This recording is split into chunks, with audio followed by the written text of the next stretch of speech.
El novio de mi hija deslizó un sobre por la mesa y dijo con desprecio: «Aquí hay 10.000 pesos. Ya no quiero verte».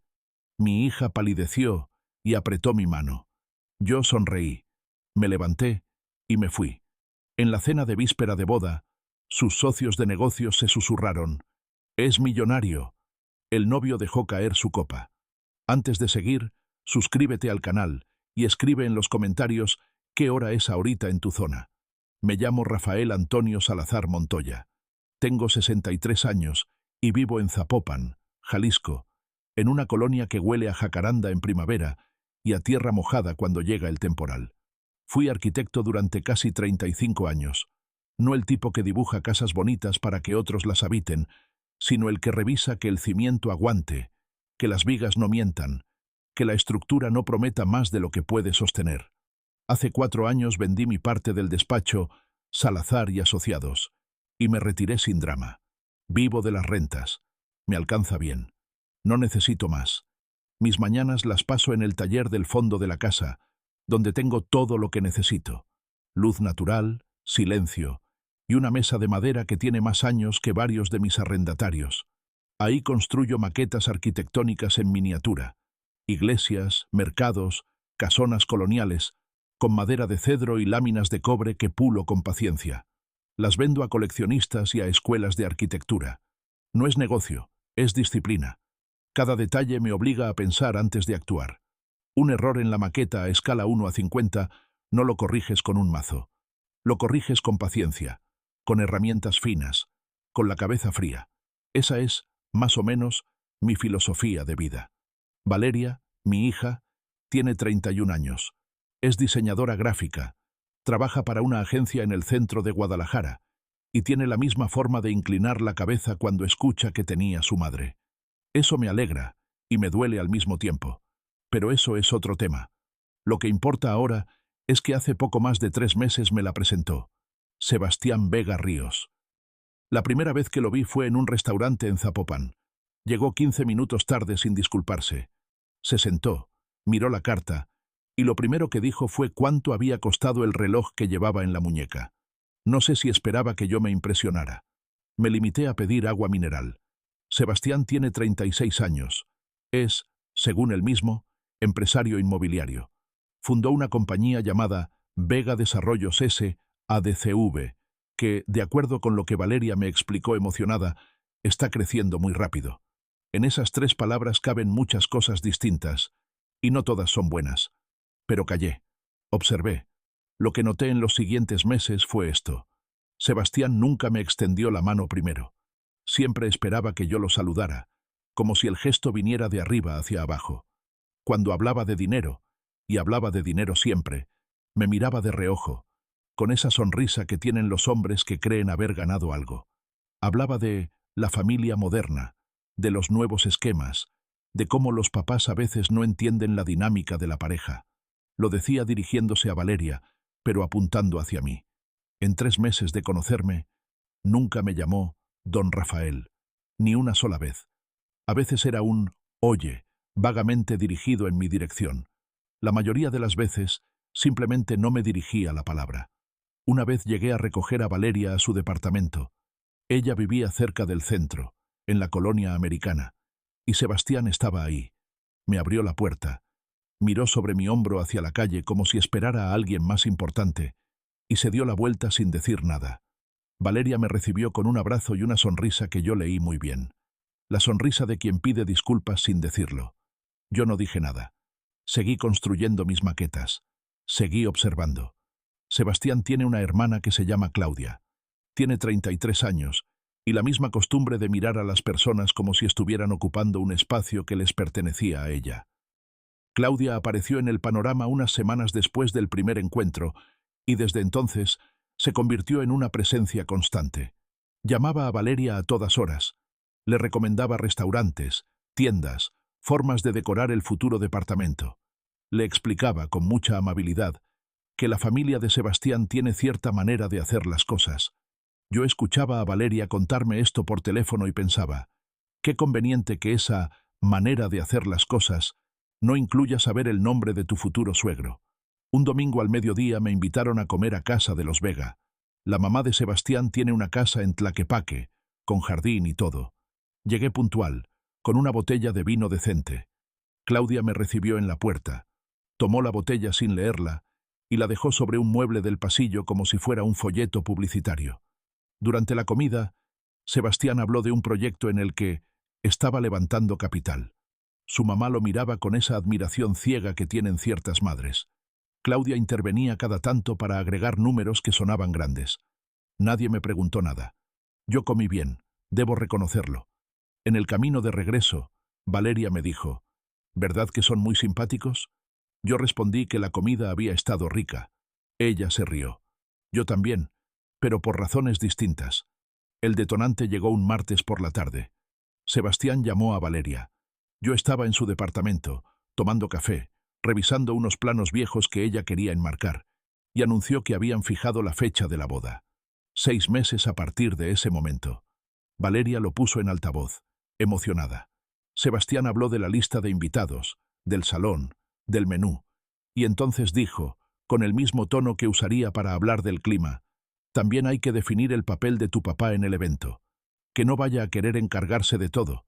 Ya sabes cómo son los señores mayores. Que disfrute como invitado y ya. Silencio. Valeria miró el teléfono. Después me miró a mí. Yo tenía la taza de café en la mano y no la moví. Claro, dijo Valeria, en voz muy baja. Colgaron. Ella no me miró a los ojos. Se levantó a buscar algo a la cocina que tardó demasiado en encontrar. Yo terminé mi café. Puse la taza con cuidado en el plato. Me puse el saco. Gracias por el café, mi amor, le dije. Salí a la calle. Caminé hasta el coche y me quedé sentado un momento sin encender el motor. Por la ventana se veía la calle de la colonia americana con su tráfico de tarde y sus árboles llenos de polvo. Un buen arquitecto no empieza a construir hasta que no lee el terreno. Eso lo aprendí a los 25 años, en mi primer proyecto, cuando casi levanto una barda sobre suelo expansivo. Me hubiera costado todo. Esta vez no iba a cometer ese error. Encendí el motor y me fui a casa. Esa noche no dormí bien. No por coraje. El coraje es para los que no saben qué hacer con él. Fue más bien un zumbido en la cabeza. Esa clase de ruido que hace el cerebro cuando empieza a ordenar información que llevaba tiempo acumulándose sin etiqueta. Me levanté a las 5:30 de la mañana, como siempre. Preparé café de olla. Me senté en el taller con la maqueta a medias, la cúpula de una iglesia de Jalisco que encargó una escuela de arquitectura, y estuve un rato simplemente mirándola sin tocarla. Sebastián Vega Ríos. 3 meses de conocerlo. 0 veces que me llamara por mi nombre. Una boda en 6 meses. Y una frase que Valeria no supo cómo devolverle. Empecé a recordar. Hace unos 12 años, cuando Valeria tenía 19, pasamos un verano viajando por Oaxaca y Chiapas. Ella iba en el asiento del copiloto, con el mapa en papel doblado sobre las rodillas. Todavía no le fiaba al GPS, y se ponía a cantar cada vez que encontrábamos una estación de radio con buena señal. Parábamos en mercados, en iglesias, en pueblos sin nombre en el mapa. Ella tomaba fotos de todo. Puertas, tejados, macetas con flores que colgaban de las bardas. Me decía, «Papá, algún día me enseñas cómo se construye esto». Y yo le explicaba, mientras manejaba, qué hacía que una bóveda se sostuviera, por qué los muros coloniales aguantaban siglos. Ella escuchaba con esa concentración que de niña me ponía de buenas. Eso era Valeria, la que tomaba fotos de puertas y quería aprender cómo se construía el mundo. No reconocía a esa Valeria en la que me miró y no dijo nada cuando Sebastián habló de los señores mayores. A la semana siguiente tomé una decisión sencilla. Antes de hacer cualquier cosa, leer el terreno. Así de simple, así de fundamental. La doctora Estela Guzmán lleva una firma de abogados en el Centro Histórico de Guadalajara, especializada en derecho familiar. Me la habían recomendado hace 2 años en un contexto completamente distinto. Un asunto de linderos entre 2 propiedades, y me había parecido eficiente y discreta. La llamé. Le expliqué que necesitaba 2 cosas: orientación legal general sobre protección patrimonial y la recomendación de un investigador privado de confianza que no tuviera ninguna relación con mi familia ni con mis arrendatarios. 3 días después me dio el nombre: Omar Ríos. No es barato, me advirtió la doctora. Tampoco yo lo soy, le dije. Me reuní con Ríos en una cafetería de la colonia Chapalita. Hombre de unos 45 años. Traje gris sin corbata. Manera de escuchar que me recordó a los buenos topógrafos.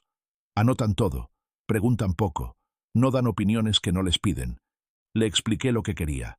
Antecedentes completos de Sebastián Vega Ríos. Negocios, deudas, historial legal, situación financiera real. Nada ilegal, nada que no estuviera en registros públicos o en la memoria de la gente que lo conocía. 2 semanas, dijo. Bien, respondí.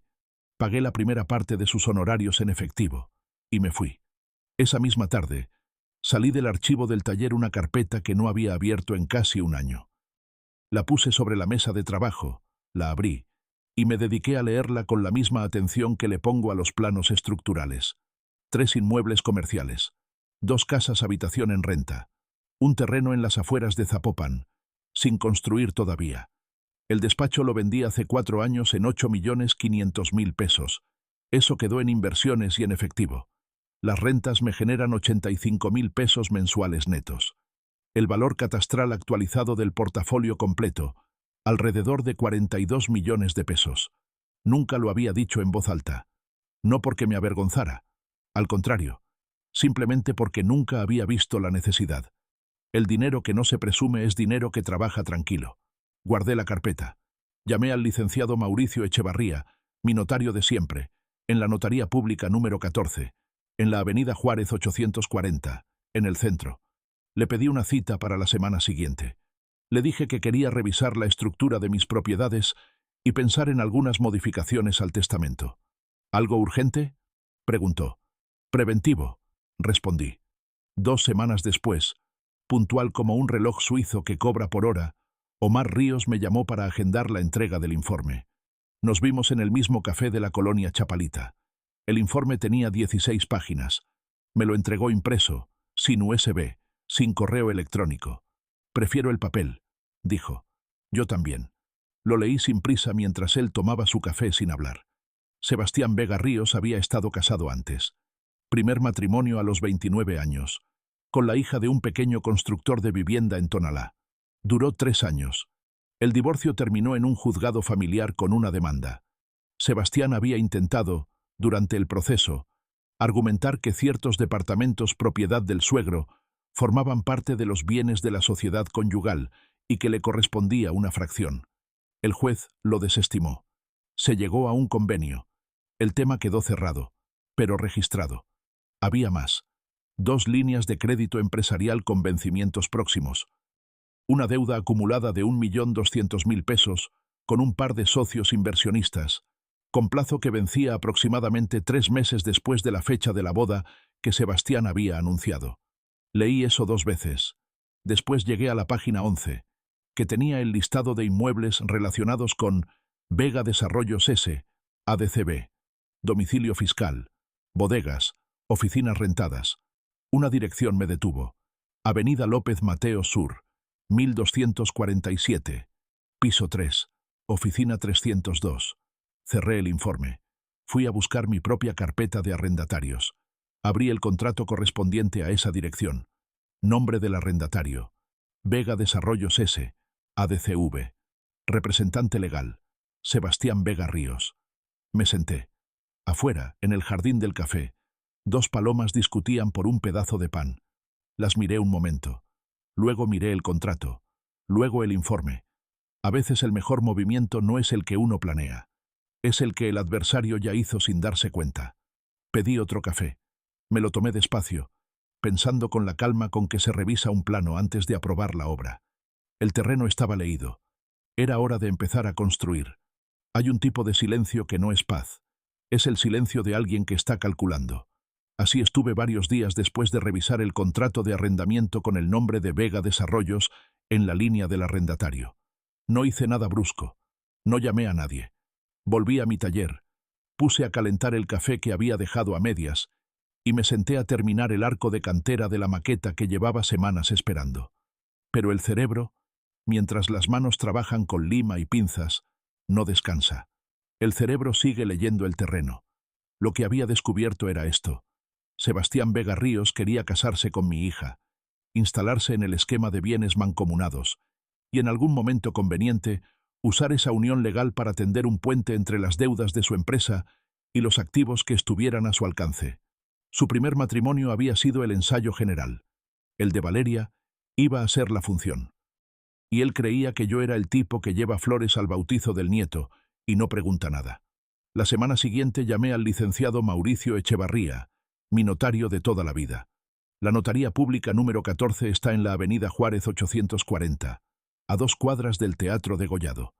He ido ahí tantas veces en los últimos 25 años que la recepcionista ya sabe que pido agua sin gas y que no necesito revista para esperar.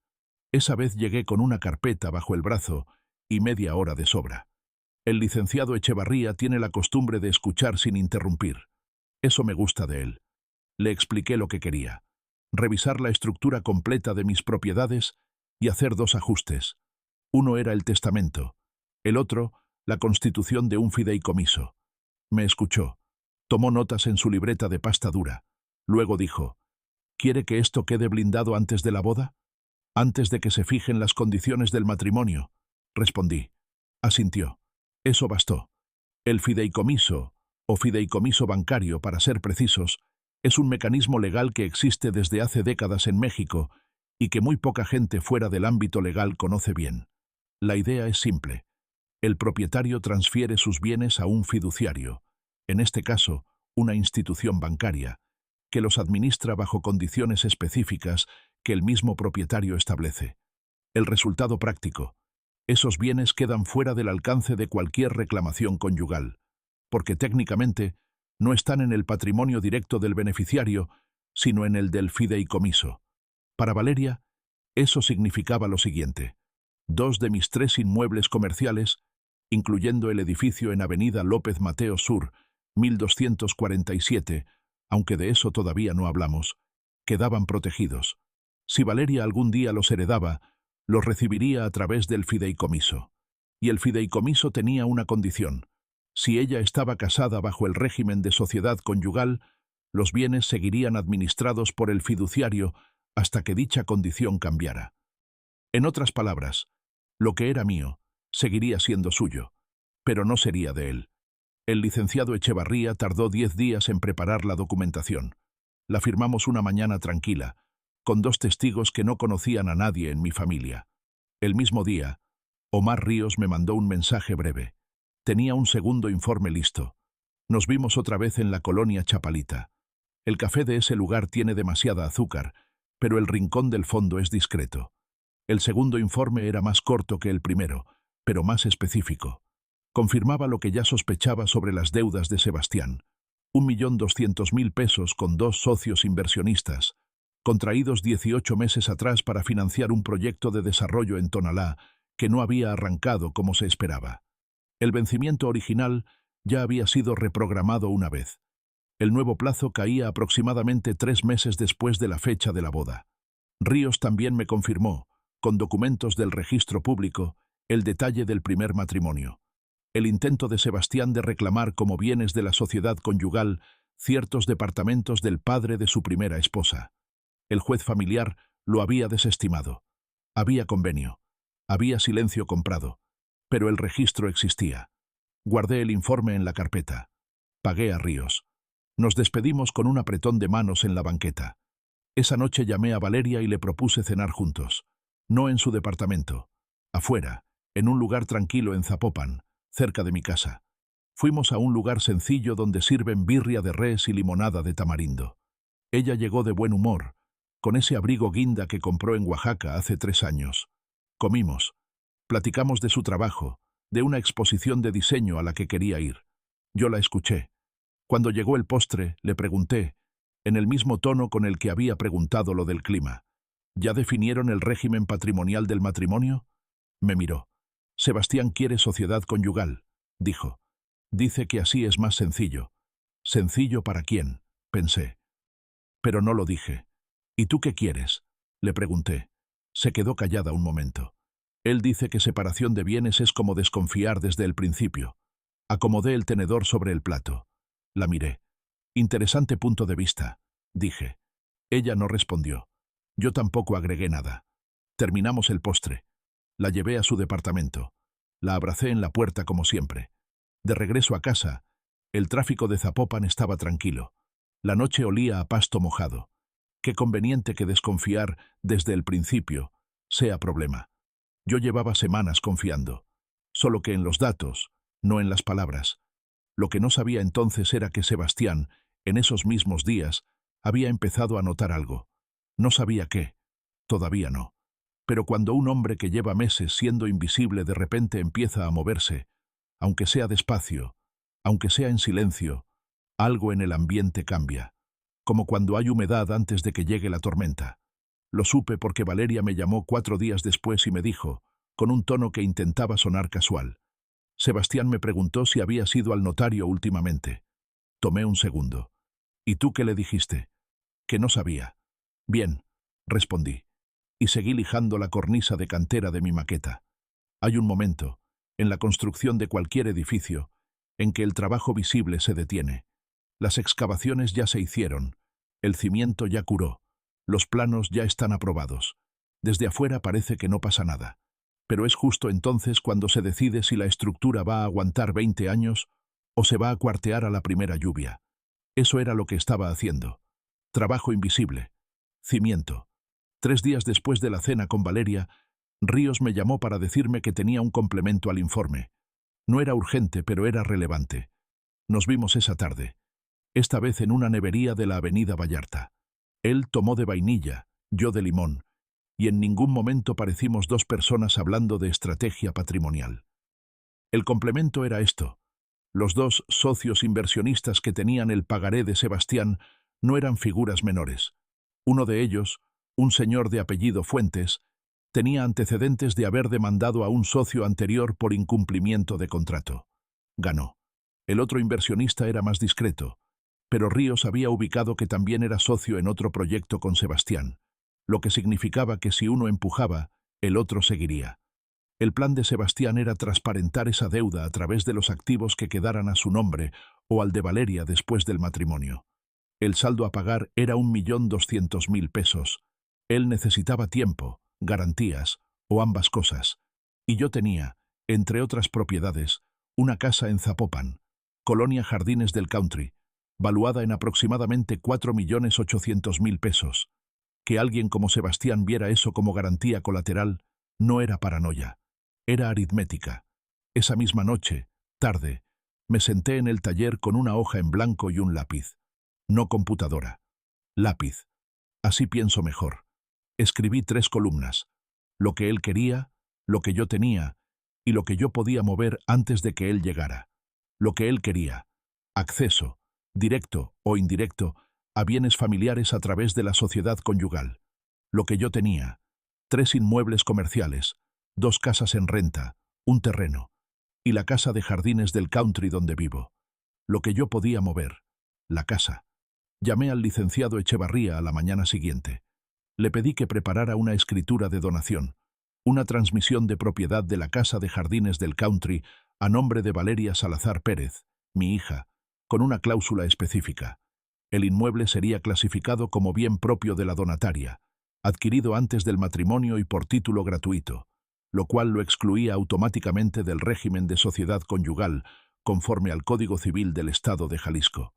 Técnicamente, dijo Echevarría, usted le está regalando su casa. Técnicamente, respondí, ya era suya. Solo estoy poniendo el papel donde corresponde. Tardó un momento. ¿Y usted dónde va a vivir? En mi casa, dije, que es la misma, solo que ahora está en el nombre correcto. Él soltó una pequeña risa. La primera vez que lo veía hacer eso. La donación tardó 12 días en estar lista. La firmamos Valeria y yo ante el notario sin mucho protocolo. Le expliqué que era un asunto de orden, que como buen arquitecto prefería tener los planos al corriente antes de que empezara la obra. Ella no hizo demasiadas preguntas. Firmó. Me abrazó. Lo que no le dije, que esa donación era el seguro de incendio que ella no sabía que necesitaba. No era el momento. Hay cosas que se dicen cuando la persona está lista para escucharlas, no cuando uno está listo para decirlas. Mientras tanto, el resto del plan seguía en silencio. El fideicomiso ya estaba constituido. El testamento ya estaba actualizado. La casa ya tenía el nombre correcto. El informe de Ríos estaba guardado en la caja fuerte del taller, detrás de un panel de madera que yo mismo había instalado hace 15 años. Lo que quedaba era usar el único instrumento que tenía en la mano, y que Sebastián, sin saberlo, me había entregado él solo. El contrato de arrendamiento del piso 3 del edificio en Avenida López Mateo Sur, 1247. Ese contrato tenía una cláusula, la 14.3, que yo mismo había revisado cuando se firmó, como lo hacía con todos mis contratos.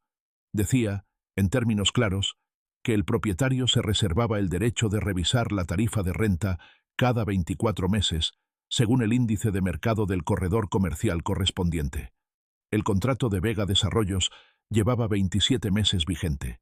Llamé a la doctora Estela Guzmán. Necesito redactar una notificación formal de revisión de renta, le dije, con base en el artículo 2448-D del Código Civil Federal y la cláusula 14.3 del contrato. ¿Cuánto quiere ajustar? Pensé un momento. El mercado en ese corredor de López Mateo Sur efectivamente había subido. No era invención mía. De 95.000 a 185.000 pesos al mes, respondí. Precio de mercado. Tengo 3 comparables del registro público que lo sostienen. Hubo una pausa breve. Está dentro del rango legal, confirmó la doctora Guzmán. Le preparo la notificación con acuse de recibo. Gracias. La notificación salió 5 días después, por mensajero certificado, al domicilio registrado de Vega Desarrollos S.A.D.C.B., Avenida López Mateo Sur, 1247, piso 3, oficina 302. Yo no estaba ahí cuando la recibieron. Estaba en el taller, con los lentes puestos, soldando con paciencia el arco de una pequeña puerta de cobre. Pero me lo imaginaba. Sebastián Vega Ríos, abriendo un sobre con membrete de Inmobiliaria Salazar Montoya, S.A.D.C.B., leyendo los números, arrugando el entrecejo, buscando en internet ese nombre, encontrando el registro público de la propiedad, leyendo el nombre del propietario registrado, Rafael Antonio Salazar Montoya. El momento en que 2 y 2 hacen 4. Puse la puerta de cobre en su lugar. Encajó perfectamente. Me quité los lentes. Los limpié con la tela de microfibra que guardo en el cajón izquierdo. Me serví lo último del café, que ya estaba frío. Afuera, el jardín de la casa que ahora era de Valeria, aunque ella todavía no lo terminaba de procesar, estaba en sombra. Las bugambilias del muro crecían sin pedirle permiso a nadie. Un buen arquitecto no le teme al tiempo que tarda una estructura en asentarse. Le teme a la prisa. Le teme al que quiere inaugurar antes de que cure el concreto. Sebastián había estado apurado desde el primer día. Yo no tenía prisa ninguna. La llamada de Sebastián llegó una mañana tranquila, mientras yo revisaba el nivel de humedad en una de las piezas de cedro que llevo semanas secando para una maqueta nueva, una hacienda del siglo XVIII que encargó una escuela de diseño en Tlaquepaque. El cedro en crudo es caprichoso. Si lo trabajas antes de que cure bien, se tuerce. Si lo trabajas después de que se reseque demasiado, se raja. El momento exacto no lo dicta la prisa, lo dicta el material. Una lección que aplica a más cosas de las que parece. Siempre pone el número bloqueado cuando marca a alguien que no es del círculo que le conviene. Pero Valeria me había dado el número de su celular personal hace semanas, y lo reconocí. Contesté al segundo timbre. Don Rafael, dijo. La voz firme, el tono de quien entra a una negociación que ya siente ganada. Necesito que hablemos. Solos, sin Valeria. Hay cosas de hombre a hombre que es mejor aclarar antes de la boda. Don Rafael. Primera vez que lo decía. Y lo dijo con esa inflexión particular con que ciertas personas usan el título, no como respeto, sino como condescendencia envuelta en cortesía, como quien le dice, estimado señor, a alguien que va a despedir. Claro, respondí. ¿Cuándo y dónde? Esta semana. El restaurante La Finca, en Zapopan. El jueves en la tarde. Ahí estaré. Colgué. Seguí midiendo la humedad del cedro. El jueves llegué 10 minutos antes de la hora acordada. No porque me apresurara, sino porque en cualquier terreno desconocido conviene llegar primero y orientarse. La finca es un lugar con pretensiones rancheras, sillas de cuero marrón, vigas de madera oscura en el techo, el tipo de carta donde cada platillo lleva el nombre de un rancho que nadie ha visitado. Tiene cierta luz cálida que la hace parecer más íntima de lo que es. Un buen lugar para hablar sin que nadie escuche, si uno llega a eso. Pedí una mesa en el centro del salón, visible desde la entrada, con sillas en dos lados. Pedí agua mineral. Cuando Sebastián entró, me vio de inmediato. Traía traje azul marino sin corbata. El reloj en la muñeca izquierda que lleva puesto desde que lo conozco como si fuera parte del cuerpo, y esa postura de quien entra a una sala de juntas que ya siente ganada. Saludó al mesero de pasada, sin mirarlo. Se sentó frente a mí con la soltura de quien llega a su propia mesa en su propio restaurante. Pidió un whisky de una marca escocesa que pronunció con un acento que claramente estaba ensayando. Habló primero de la boda, los planes, el salón, los invitados. Habló de la nueva etapa de Valeria, de lo importante que era que todos tuviéramos claros nuestros roles. Habló de las familias modernas y del espacio saludable entre generaciones. Lo escuché beber 3 sorbos de whisky durante ese discurso. Entonces metió la mano al saco interior y sacó un sobre blanco, tamaño carta, sin membrete. Lo deslizó sobre la mesa hacia mí con 2 dedos, como quien mueve una ficha de dominó. Don Rafael, dijo, con esa misma voz, esto es para sus gastos. Creo que nos entendemos. Valeria empieza una nueva vida. Es mejor que usted esté a una distancia prudente. Para todos. Me quedé mirando el sobre. Después lo miré a él. Sebastián Vega Ríos tenía en ese momento la expresión de alguien que acaba de cerrar un trato que considera favorable. Ligera sonrisa, mentón levantado, los ojos esperando que yo tomara el sobre con las 2 manos y dijera, gracias. No tomé el sobre. Lo miré unos segundos más. Luego sonreí, no porque me diera risa, sino porque a veces el cuerpo tiene reacciones que la cabeza todavía no procesa. Tomé mi saco del respaldo de la silla. Me puse de pie. Gracias por el café, dije, y salí. Lo que Sebastián no sabía era que Valeria estaba sentada 3 mesas atrás. No fue un plan elaborado. La noche anterior me había llamado, y al final de la llamada, casi de paso, me dijo que Sebastián le había comentado que iba a platicar con tu papá para aclararle unas cosas. Ella lo dijo con ese tono suyo que intenta ser neutral, pero que a mí me dice todo. La pausa antes del verbo, la ligera elevación al final de la frase, como pregunta que no quiere ser pregunta. Le pregunté si quería ir. Dudó. Le dije que llegara antes que nosotros y se sentara donde no la vieran desde la entrada. Que no dijera nada. Que solo escuchara. No le anticipé nada más. Había cosas que Valeria necesitaba ver por sí misma, no que yo le describiera. Los edificios que te explican no se sienten igual que los que tú recorres. Cuando salí del restaurante, ella estaba de pie en la banqueta de concreto, a unos metros de la puerta, con los brazos cruzados sobre el pecho como si tuviera frío, aunque la tarde no estaba fría. Tenía la cara blanca. Me tomó del brazo con las 2 manos, fuerte, como cuando era chica, y cruzábamos calles con mucho tráfico. Papá, dijo, en voz muy baja. No terminó la frase. No hacía falta. La miré. Le puse una mano en el hombro. Ahora ya viste, le dije. Decide tú. La acompañé a su coche. La vi arrancar. Caminé al mío. Adentro, en el restaurante, Sebastián se había quedado solo con un sobre que nadie quiso, un whisky que se estaba calentando, y la cuenta que aún no había pedido. 10.000 pesos. Eso era lo que creía que valía la dignidad de un hombre. Interesante criterio para alguien que debía $1.200.000 y necesitaba un suegro con propiedades para cubrir el bache.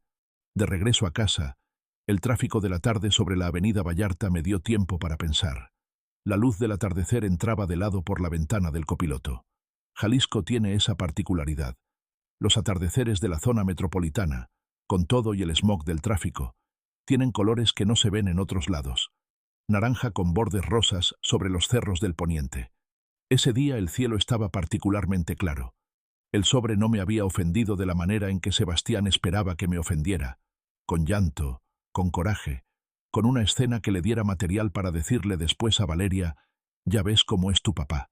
Me había ofendido de otra manera, con claridad. Ya no había nada que interpretar, ningún beneficio de la duda posible, ninguna ambigüedad que proteger. El mapa estaba completo, cada calle, cada acceso, cada punto débil, y el mapa tenía una instrucción muy precisa. Ya la estaba ejecutando. 2 semanas después de la escena en la finca, la doctora Estela Guzmán me envió por mensajero el acuse de recibo firmado.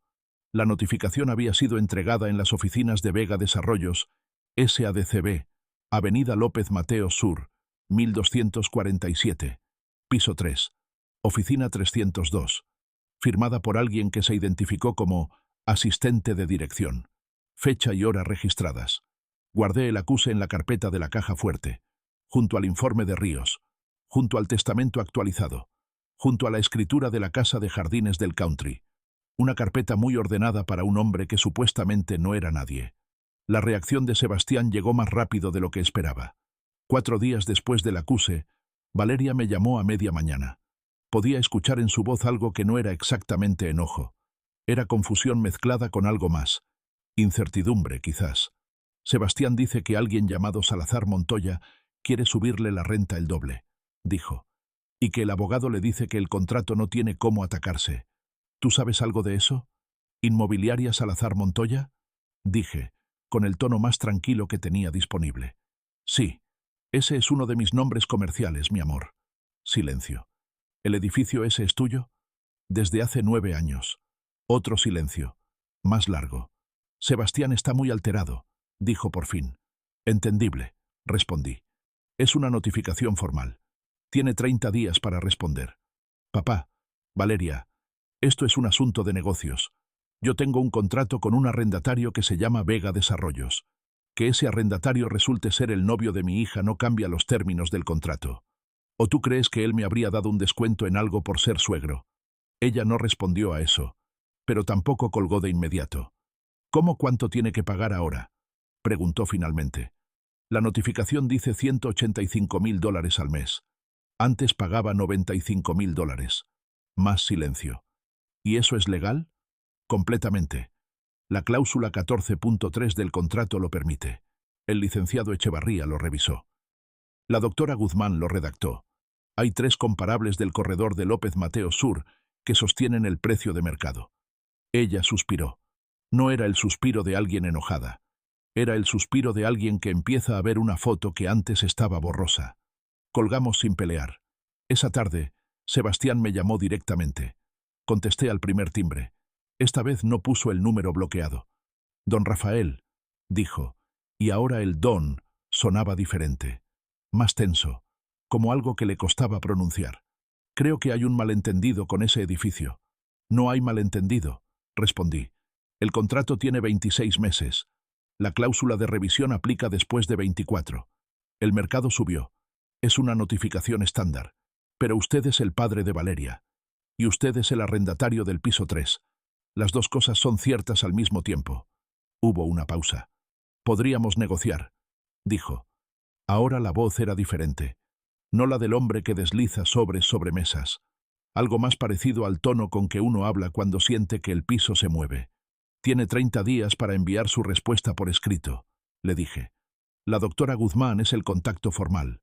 Le puedo dar el teléfono de su oficina si no lo tiene. Rafael, dijo, y esta vez no hubo don, solo el nombre, pelado, como si eso fuera a hacer algo diferente. Buen día, Sebastián, respondí, y colgué. Me serví un vaso de agua. Me lo tomé despacio, de pie junto a la ventana del taller. Afuera, las bugambilias del muro seguían creciendo sin pedirle permiso a nadie. Lo que yo sabía y Sebastián todavía no era lo siguiente. Aceptara o no aceptara los nuevos términos. El daño ya estaba hecho. Si aceptaba, su empresa pasaba de pagar 95.000 pesos a 185.000 pesos al mes. 90.000 pesos adicionales que, con la deuda que cargaba encima, lo ponían en una posición delicada. Si no aceptaba, tenía 60 días para encontrar un nuevo espacio en el mismo corredor comercial donde sus clientes y socios lo conocían, en plena temporada de preparativos para la boda más importante de su vida personal y con 2 inversionistas esperando resultados. No era una trampa, era aritmética. 3 días después, Valeria me llamó de nuevo. Me dijo que Sebastián había mandado a alguien a buscar información sobre mí. A investigar, dijo ella, y pude escuchar en su voz que eso la había incomodado. ¿Y tú cómo sabes eso?, pregunté. Porque Claudia me lo dijo, como si fuera normal. Me dijo que Sebastián quería saber con quién estaba tratando. Sebastián Vega, que llevaba 6 meses sin querer saber nada de mí. De repente quería saber exactamente quién era yo. Qué curioso cómo cambia el interés de las personas cuando cambia lo que creen que vale la pena conocer. ¿Y tú qué le dijiste a Claudia? Pregunté. Que mi papá es arquitecto retirado, dijo Valeria. Que tiene sus propiedades. Que es una persona seria. Bien dicho, respondí. Hubo una pausa. Papá, ¿qué está pasando exactamente? La pregunta era directa. Se la merecía. Están pasando varias cosas al mismo tiempo, dije. Algunas las elegí yo. Otras las eligió él sin saberlo. Ya te voy a contar todo, mi amor. Todavía no es el momento. Ella no preguntó más. Me conoce lo suficiente para saber que cuando digo «todavía no», no es evasión. Es que el edificio todavía está en obra. Y esta obra apenas iba a la mitad. En el fondo, lo que Sebastián no entendía todavía era que yo no estaba reaccionando. Estaba respondiendo. La diferencia es importante. Una reacción es emocional, inmediata, muchas veces costosa. Una respuesta es calculada, oportuna, basada en lo que uno sabe, no en lo que uno siente. Yo llevaba semanas construyendo una respuesta. El sobre solo había confirmado que la dirección era correcta. Lo que venía después no dependía del sobre. Dependía del contrato, de los papeles del notario, del informe de Ríos, de pasos que ya estaban dados, firmados, registrados. Sebastián pensaba que estaba en una negociación. Yo sabía que ya estaba dentro de una estructura que él mismo había ayudado a construir sin darse cuenta. Y las estructuras bien hechas no se caen solas. Hay una diferencia entre un hombre que tiene algo que esconder y un hombre que simplemente no ha tenido razones para explicarse. Yo era del segundo tipo, pero Sebastián no lo sabía todavía. La persona que mandó a investigarme tardó poco más de una semana en entregar resultados. Lo sé porque Valeria me llamó un martes por la noche con una voz que mezclaba vergüenza con confusión, un tono que no le había escuchado antes. Papá, Sebastián me mandó un mensaje, con documentos adjuntos. Dice que hay un convenio tuyo con el municipio por un inmueble que tuviste problemas, que fue algo de permisos de construcción. Dice que... Hizo una pausa. Que tú no eres lo que pareces. Lo escuché. No respondí de inmediato. ¿Puedes venir mañana en la mañana? Le pregunté. Sí. Trae el mensaje. No le contestes nada todavía. Llegó a las 10 de la mañana. Yo ya había preparado café y había sacado una carpeta del cajón inferior del escritorio del taller. La carpeta tenía 15 años. El polvo de los bordes lo decía. Valeria entró. Me mostró el mensaje de Sebastián en su teléfono. Era largo, redactado con ese cuidado particular de quien quiere sonar razonable mientras dice algo dañino. Usaba palabras como preocupación, transparencia y derecho a saber. Adjuntaba una imagen escaneada. Se veía mal, como foto de pantalla, de lo que parecía una resolución municipal. La leí. Reconocí el expediente de inmediato. Saqué la carpeta y la puse sobre la mesa. La abrí. Adentro estaba el original de ese mismo convenio, limpio, completo, con todos los anexos, más una carta del notario Echevarría fechada 8 años atrás explicando el proceso, más la constancia de cumplimiento del acuerdo emitida por la propia Dirección de Obras Públicas del municipio de Zapopan. Siéntate, le dije a Valeria. Se sentó. Le expliqué despacio. Ese convenio era el resultado de un desacuerdo con el municipio sobre la interpretación de un artículo del reglamento de construcción. La obra era para ampliar uno de mis locales comerciales. El municipio interpretó de una manera, yo interpreté de otra. Ambas partes llevaron argumentos a una mesa. Llegamos a un acuerdo que no requirió que ninguno de los dos tuviera razón absoluta. Proceso completamente normal, completamente documentado, completamente resuelto. En el ámbito inmobiliario, ese tipo de trámites no es excepción, es rutina. Un permiso de construcción, hija, dije. No un crimen. Valeria miró los documentos, los leyó, los comparó con lo que Sebastián le había mandado. Después levantó la vista. Él me lo presentó como si fuera algo grave. Lo sé. ¿Por qué haría eso? Tomé mi taza de café. La sostuve un momento antes de responder. Porque cuando alguien no puede atacar el edificio, ataca los cimientos. Y cuando los cimientos aguantan, se queda sin argumentos. Ella no dijo nada por un momento. Luego miró otra vez el mensaje en su teléfono, y algo en su expresión cambió. No fue dramático. No fue una revelación repentina. Fue más bien como cuando ajustas el lente de una cámara y la imagen que veías borrosa de repente tiene contorno. «Papá», dijo, «¿qué está pasando exactamente con Sebastián?» Todo. No el resumen. Era la pregunta que había estado esperando. Y el momento era el correcto. No le dije todo. Todavía no era necesario. Pero sí le dije lo suficiente. Que Sebastián tenía deudas importantes con vencimiento próximo, que su historial con el primer matrimonio incluía intentos de apropiarse de bienes familiares, y que el régimen de sociedad conyugal que él proponía no era preferencia personal sino estrategia patrimonial. Valeria escuchó sin interrumpir. A veces miraba la mesa, a veces me miraba a mí. Cuando terminé, guardó silencio un buen rato. «¿Y el edificio de López Mateos?», preguntó finalmente. «Lleva 9 años siendo mío. Vega Desarrollos lleva más de 2 años rentando el piso 3. Otro silencio. «O sea que le estás subiendo la renta a tu...». No terminó la frase. «A mi arrendatario», dije, «que cumple los términos del contrato».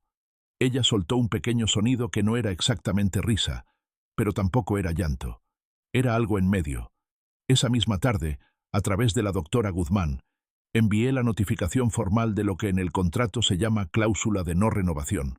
Si en el plazo de 30 días Vega Desarrollos no aceptaba por escrito las nuevas condiciones, el contrato se daría por terminado 60 días después, sin prórroga, sin negociación adicional. Sebastián tenía un plazo real y un problema real. La boda estaba programada para unas semanas más adelante. Mover una oficina entera, archivos, equipos, dirección fiscal, cartera de clientes. En ese lapso, en plena temporada de cierre de tratos y con los inversionistas encima, era una operación costosa y visible. La clase de cosa que los socios y clientes notan. Y en los negocios, cuando los socios y clientes empiezan a notar cosas, empiezan también a hacer preguntas. Sebastián respondió como hacen los que sienten que el piso se les va. Aceleró la boda. Valeria me llamó 2 días después para decirme que él quería adelantar la fecha, que los trámites ya estaban listos y que no tenía sentido esperar más. Interesante manera de correr. Hacia adelante, directo al mismo problema, pero más rápido. Lo que Sebastián no anticipó al intentar investigarme era lo que cualquier arquitecto sabe desde el primer año de carrera. Los buenos proyectos no tienen puntos débiles ocultos esperando ser descubiertos. Los tienen, sí, pero están documentados, controlados, resueltos. El único expediente que su gente encontró fue el del convenio municipal, y ese convenio no era una grieta. Era una cicatriz bien cerrada que mostraba cómo se manejan los problemas con método y no con improvisación. Esa noche, mientras volvía a Jardines del Country, entendí que el juego había cambiado de fase. Ya no era solo yo moviéndome en silencio mientras Sebastián creía tener el control. Ahora él sabía que yo existía de verdad, no como el viejo que firma donde le dicen, sino como el propietario del edificio donde pagaba renta, como el padre de la mujer que empezaba a hacerle preguntas incómodas, como el hombre que había salido de la finca sin tomar el sobre. Y cuando un rival te ve de verdad por primera vez, el juego se vuelve más interesante. El Hotel Camino Real de Guadalajara tiene un salón de eventos en la planta baja que da a un jardín interior. Lo conozco desde los años en que asistí a más de una presentación de proyectos en ese espacio. Buena acústica, iluminación cálida, mesas redondas que permiten que la gente se vea sin tener que girar el cuello. Un buen espacio para reuniones donde el ambiente importa tanto como lo que se dice. La familia Vega lo había rentado para la cena de víspera de la boda. Llegué puntual, con el traje gris que guardo para ocasiones que requieren presencia sin ostentación. El tipo de traje que no llama la atención en ninguna dirección. Saludé a quien me saludó. Tomé una silla en un extremo del salón y pedí agua mineral. Observé. Sebastián estaba en el centro, como siempre. Traje oscuro, corbata Burdeos, la sonrisa de anfitrión que a esas alturas yo ya sabía leer bien. La sonrisa que usa cuando necesita que todo parezca bajo control. Claudia, su hermana, circulaba entre las mesas con esa energía de coordinadora de evento que nadie le había pedido ser. Valeria estaba al otro extremo del salón, sentada con algunas amigas, con una sonrisa que a mí me parecía más delgada que de costumbre. Los socios de Sebastián ocupaban 2 mesas juntas cerca de la ventana que da al jardín. Hombres de traje, de esa edad intermedia entre los 35 y los 50, donde uno ya tiene el suficiente dinero para tener opiniones fuertes sobre todo. Los conocía de vista. El mundo de los negocios en Guadalajara no es tan grande como parece. Fue el ingeniero Carlos Parra quien me vio primero. Parra es arrendatario del piso 2 del mismo edificio en Avenida López Mateos Sur desde hace 4 años. Un hombre metódico, buena presencia, el tipo que lee los contratos antes de firmarlos. Nos habíamos visto 3 veces en persona, 2 en la firma de su contrato y una en una visita rutinaria al inmueble, y nos reconocimos de inmediato. Se acercó con la copa en la mano, con esa expresión de quien intenta resolver una ecuación en tiempo real. «Don Rafael», dijo. «Salazar Montoya, ¿usted es el propietario del edificio de Mateos Sur?» «El mismo», respondí. Me miró. Miró hacia donde estaba Sebastián. Me miró de nuevo. «¿Y usted es el suegro de Sebastián?» «Así es». Hubo un silencio breve. Parra es hombre de negocios, no de teatro. Procesó la información sin aspavientos. Me dio la mano. Dijo, «¡Qué mundo tan chico!», con un tono que sugería que el mundo no era chico, sino que él simplemente no había prestado atención. Y regresó a su mesa. Lo que pasó en los siguientes minutos fue algo que no planeé, pero que tampoco me sorprendió. El tipo de efecto que tienen las piedras cuando caen en agua quieta. Parra dijo algo a los que estaban en su mesa. Vi que 2 de ellos giraron la cabeza hacia mí. Vi que uno de ellos, hombre de unos 45, saco azul, sacó el teléfono y escribió algo. Vi que otro se levantó discretamente y caminó hacia donde estaba Sebastián. No escuché lo que le dijo, pero sí vi la cara de Sebastián cuando lo escuchó. Primero fue el ceño, esa ligera contracción del entrecejo que uno hace cuando escucha algo que no entiende del todo. Luego los ojos se movieron hacia mí, al otro extremo del salón, como si necesitara confirmar que yo existía en ese espacio. Luego la mandíbula se tensó, y entonces tomó el vaso de vino que tenía en la mano, y algo en la coordinación se rompió. No fue dramático, no fue espectacular. Simplemente fue el vaso que de repente dejó de estar en la mano de Sebastián y pasó a estar en el suelo, en 3 pedazos, con el vino extendiéndose sobre el mármol como un mapa. El sonido del cristal roto hizo que varios giraran la cabeza. Sebastián se quedó inmóvil por un segundo. Rojo primero, luego blanco. Claudia llegó de algún lado y le dijo algo en voz baja. Uno de los meseros apareció con una servilleta. Y yo, desde mi silla al otro extremo del salón, sostuve mi vaso de agua mineral con las 2 manos y lo observé con la misma atención con que uno observa una estructura que acaba de mostrar su primera grieta real. No sonreí. No era el momento de sonreír. Era el momento de esperar, que es, siempre, lo que hace el que sabe más que el otro. Unos minutos después, Sebastián cruzó el salón hacia mí. Caminaba con esa determinación de quien ha tomado una decisión sin pensar bien las consecuencias. Me senté más derecho, dejé el vaso sobre la mesa y lo esperé. Se paró frente a mí. Bajó la voz hasta casi el susurro, pero la tensión en la mandíbula le salía por los ojos. «Don Rafael», dijo, y el don ahora sonaba a algo completamente diferente que en la finca. Sonaba a urgencia, casi a súplica. «Creo que tenemos que hablar. Creo que cometí errores. Ese asunto del sobre fue una equivocación. Puedo explicar...». Lo dejé terminar la oración. Luego respondí en el mismo volumen bajo, sin prisa. «Sebastián, me entendiste perfectamente aquel día. Y yo te entendí perfectamente a ti. Eso no cambió». Abrió la boca. La cerró. La volvió a abrir. «El edificio, el contrato, es un asunto de negocios», dije. «La doctora Guzmán es el contacto formal. Ya tiene el número». Silencio. Al fondo del salón, Valeria se había levantado de su mesa y nos observaba desde lejos. Vi en su cara el momento en que decidió algo.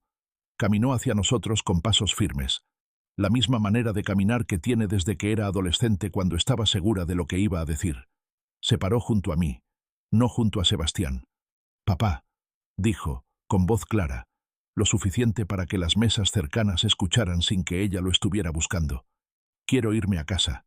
Sebastián la miró. Ella no lo miró a él. Me levanté. Recogí el saco del respaldo de la silla. Le ofrecí el brazo a mi hija, como lo he hecho desde que aprendió a caminar.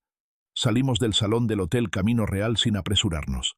Detrás de nosotros, el ruido de la cena siguió, pero más apagado, como si alguien hubiera bajado el volumen. En el estacionamiento, Valeria no dijo nada por un momento. Luego me miró. ¿Ya terminó?, preguntó. Casi, respondí. Y eso era lo más honesto que podía decirle. El sonido del cristal roto tiene una acústica particular en un salón de eventos. Se propaga limpio, sin eco, y llega a todos los rincones al mismo tiempo. En el salón del Hotel Camino Real, esa noche, el sonido detuvo 3 conversaciones en simultáneo. Yo no me moví. Sebastián estaba de pie, a unos 4 metros de mí, con la mano derecha todavía en la posición de quien acaba de sostener algo. El vino tinto se extendía sobre el mármol beige como una mancha que nadie había pedido. Un mesero apareció de la nada con servilletas, con esa eficiencia discreta que tienen los buenos hoteles para hacer desaparecer los accidentes. Claudia, la hermana de Sebastián, llegó desde el otro extremo del salón con pasos rápidos y una expresión que intentaba combinar preocupación con control de daños. Le susurró algo a su hermano. Él no respondió. Lo que yo vi en la cara de Sebastián Vega Ríos en ese momento no era coraje. Era cálculo interrumpido. Era el rostro de un hombre que llevaba meses construyendo una estructura mental. ¿Quién era el suegro? ¿Qué representaba? ¿Cuánto valía? ¿Qué rol jugaría? Y de repente descubría que todos los datos estaban equivocados desde el inicio. Tomé mi agua mineral. Le di un sorbo. Esperé. Tardó unos 4 minutos en cruzar el salón hacia mí. 4 minutos en los que lo vi hablar brevemente con Claudia, en los que vi a 2 de sus socios mirarse entre ellos con expresiones que no necesitaban palabras, en los que el ingeniero Parra regresó a su mesa y se sentó con esa incomodidad particular de quien sabe más de lo que querría. Sebastián llegó a mi mesa con la mandíbula tensa y los ojos de alguien que ha tomado una decisión sin terminar de procesarla. Se sentó sin ser invitado. Bajó la voz. «Don Rafael», dijo. El don ahora sonaba distinto a todas las veces anteriores. No era condescendiente como en la finca, ni urgente como en la llamada sobre el contrato. Era casi respetuoso, lo cual lo hacía más incómodo que cualquiera de los tonos anteriores. Creo que hay malentendidos importantes entre nosotros. El asunto del sobre... Cometí un error. Lo reconozco. Y entiendo que el edificio de López Mateos es suyo, que tiene sus derechos como arrendador. Pero quizás podemos encontrar la manera de... Sebastián, dije, en el mismo volumen, sin apresuro. Me entendiste perfectamente en la finca. Y yo te entendí perfectamente a ti. Eso no cambió esta noche. Abrió la boca. La cerró. El contrato, dijo. Tiene los datos de la doctora Guzmán. Valeria. Es un adulto de 31 años, respondí. Sus decisiones son suyas. Hubo un silencio que duró lo suficiente para que el mesero terminara de limpiar el vino del piso y se retirara sin hacer ruido. Entonces escuché los pasos de Valeria. No los vi venir. Estaba mirando a Sebastián, pero los reconocí. Desde que era niña tiene esa manera de caminar cuando ha tomado una decisión. Pasos iguales, sin dudar, como quien ya sabe a dónde va antes de salir. Se paró junto a mi silla, no junto a la de él. «Papá», dijo, con voz clara, lo suficiente para que las 2 mesas más cercanas escucharan sin que ella lo estuviera buscando. «Quiero irme». Sebastián la miró. Ella sostuvo la mirada un segundo.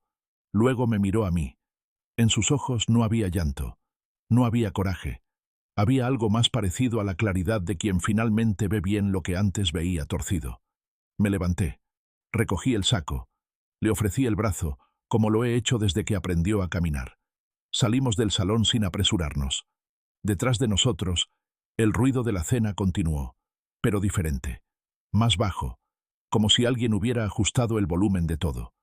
En el estacionamiento, el aire de la noche tenía ese frescor particular de Zapopan cuando ya entrada la temporada de lluvias. Caminamos en silencio hasta el coche de Valeria. Ella se detuvo antes de abrir la puerta. «Papá», dijo, «¿cuánto tiempo llevas sabiendo todo esto?» «Desde que empecé a leer el terreno», respondí. Me miró.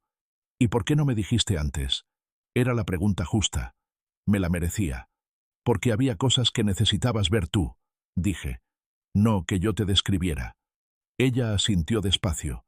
No era aprobación exactamente. Era el reconocimiento de alguien que entiende una lógica aunque no esté del todo cómodo con ella. «¿Ya terminó?», preguntó. «Casi», respondí. Queda una parte.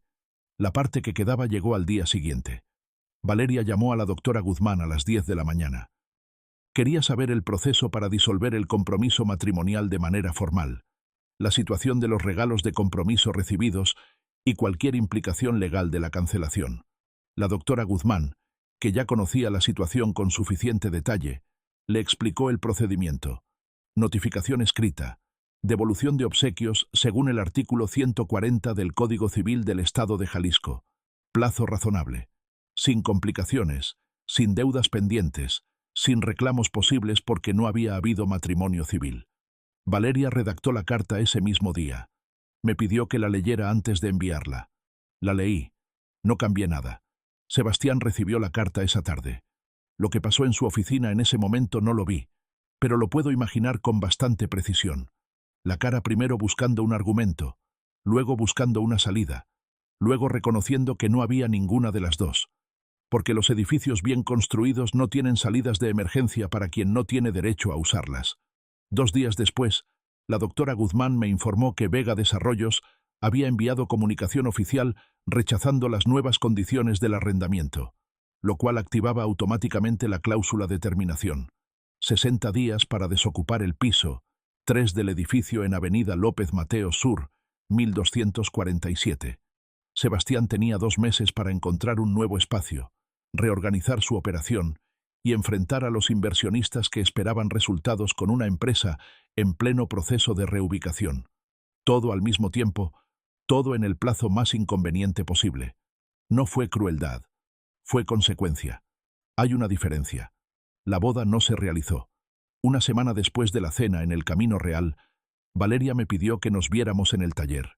Llegó con una carpeta que reconocí. Era la de los documentos que el detective Ríos había compilado. Yo se la había dejado la noche anterior, sin comentarios, sobre la mesa del comedor de su departamento. La había leído completa. Se sentó frente a la mesa de trabajo, con la carpeta sobre las rodillas, y me miró un momento antes de hablar. «Tatu, soy una tonta», dijo. «No», respondí. «Eras joven y confiabas. Son cosas distintas». Ella no respondió de inmediato. Miró la carpeta. Luego la cerró y la dejó sobre la mesa. «¿Qué hago ahora?» «Lo que quieras», dije. «Tienes una casa a tu nombre, un trabajo, 31 años, y un padre que no tiene ninguna prisa». Algo en su cara cambió. No fue dramático. Fue como cuando termina de llover y el aire queda limpio. Vega Desarrollos desocupó el piso 3 del edificio en Avenida López Mateos Sur, 45 días después de la notificación de terminación. El licenciado Echevarría encontró un nuevo arrendatario en 7 días. Una firma de consultoría con buenas referencias, a 175.000 pesos mensuales. La diferencia respecto al contrato anterior, 80.000 pesos cada mes. Al año, 960.000 pesos adicionales.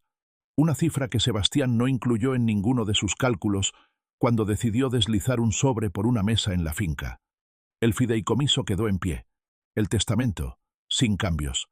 La casa de jardines del country, en nombre de Valeria desde antes de que todo esto empezara. Sebastián intentó escribirle a Valeria 3 semanas después. Un mensaje largo, con palabras como malentendido y oportunidad. Ella no respondió. Me lo contó una tarde, casi de pasada, como quien menciona algo que ya no pesa. Esa misma tarde, Valeria se quedó un rato en el taller mientras yo terminaba los marcos de las ventanas de la hacienda de cedro. Se sentó en el banco de madera junto a la ventana y estuvo un rato en silencio, mirando la maqueta. «Es bonita», dijo. «Gracias. ¿Para quién es?» «Por ahora para nadie», respondí, sin levantar la vista del trabajo. «Pero las casas buenas siempre encuentran a su dueño». Ella sonrió. Una sonrisa real, de las que no se fabrican. Afuera, las bugambilias del muro seguían creciendo sin pedirle permiso a nadie. El sol de la tarde entraba de lado por la ventana del taller, como siempre. En Zapopan, a esa hora, la luz tiene ese color particular que los pintores nunca terminan de capturar bien. Sebastián Vega Ríos terminó pagando a sus inversionistas con un retraso de 5 meses y una empresa reubicada en un espacio más pequeño, en un corredor menos visible, a una tarifa que resultó no tan diferente a los 185.000 pesos que yo había pedido. A veces el mercado tiene razón, aunque uno no quiera escucharla. La justicia no llegó con ruido. Llegó como llegan los buenos proyectos, con método, sin prisa, en el momento exacto en que el terreno ya estaba leído. Si te gustó esta historia, por favor dale like a este video, suscríbete al canal y comparte tus impresiones sobre esta historia en los comentarios. Para escuchar la siguiente historia, haz clic en el recuadro de la izquierda. Gracias por ver.